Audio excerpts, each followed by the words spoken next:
Welcome to the Church of Thomas. Twin story. In my book, Awakenings in an Age of Angels, one of the dreams that I got was a parable about twins.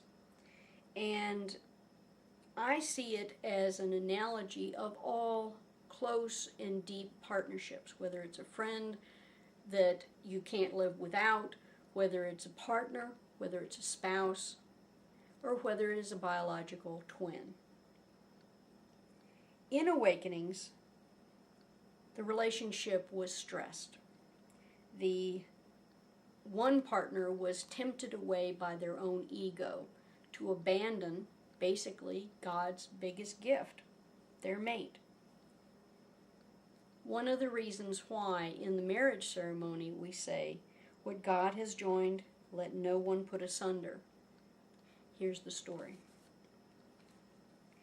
There were two people born at the same time, and they came from the same egg, and God had cut them from the same piece of cloth. No one was a leader, and no one was a follower. They grew and learned into adulthood. God came to them with a bunch of tools and said, "There are some people that need help." And they decided to go and help. The only problem is that one of them had an ego thing going on. And they decided that a lot of the tools were unnecessary because it would just slow them down. Just go directly to the heart of the matter and forget about the rest.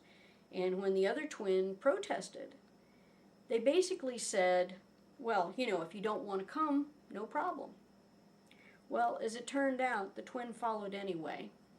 Both of them were without the supplies that God had provided. And all day they pushed aside the gorse. They untangled as much as they could and struggled through the rest.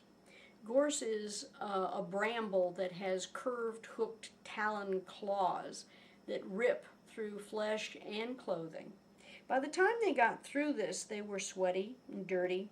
They had the spores of the plants all over them, and they had wounds and buried tips of these gorse thorns. Unfortunately, when they lay down that night, they were taken by a fever. And when they were found by the townspeople, they were in a very deep illness. And by the time they recovered, the disaster that God had sent them to help to alleviate the pain and suffering of with the supplies that he had left, it was too late. They weren't in any kind of shape. So God came to them, and he was not pleased. He said, "Why are the tools not with you?" And the leader told God, "We felt that we could get here more quickly if we were not encumbered by them." Then God asked, "If that were so, why have you not been here saving lives as I intended? I only give tools when I know that they are needed, not for your comfort. The only tool that you took with you was the greatest one, but you abused it the most." The leader was very confused. The leader could not remember picking up a single item from the pile of equipment that God had provided. The leader asked, "What tool do you mean?" And this was what God had been waiting to hear. God said, "Your twin was by your side. They did not leave you, and though it meant going against their better judgment, they endured pain and shared your ordeal. You only thought they were a hindrance. Didn't they warm you with their own body the first night and all the nights that followed? They did this out of love for you, unasked and unwanted." The leader was taken aback. After all that the leader had endured for God's sake, didn't that ordeal deserve some measure of praise for the effort, for the self-sacrifice?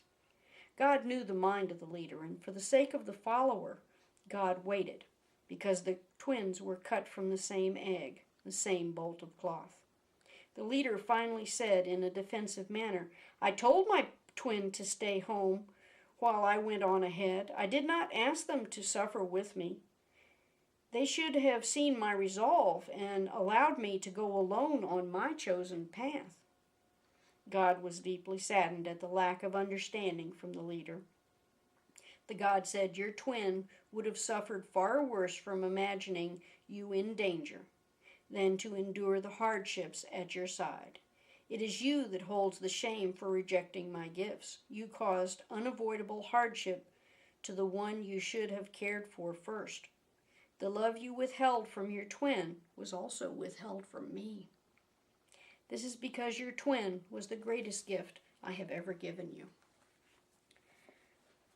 When you look at your partner, your mate, your wife, your husband, your lover, your best friend, your twin, understand that there is a reason why God put them in your life, and abusing them and treating them poorly is the wrong way to honor God. God bless the whole world. No exceptions. Angela Light.